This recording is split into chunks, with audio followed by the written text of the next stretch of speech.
How to save Snapchat snaps in chat. Hi everyone, welcome to the channel. This is Rose and I'm here to guide you on how to save Snapchat snaps in chat. Watch the video till the end, and without any further ado, let's dive right into the video. First of all, launch a Snapchat app on your device. Now you need to make sure to log into your account.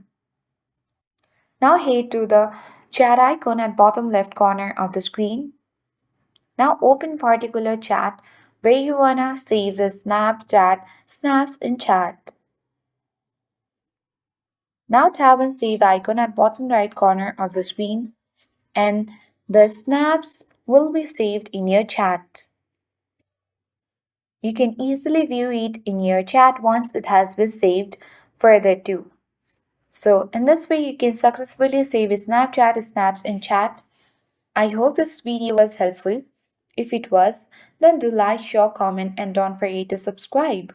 Thanks for watching and see you in the next video.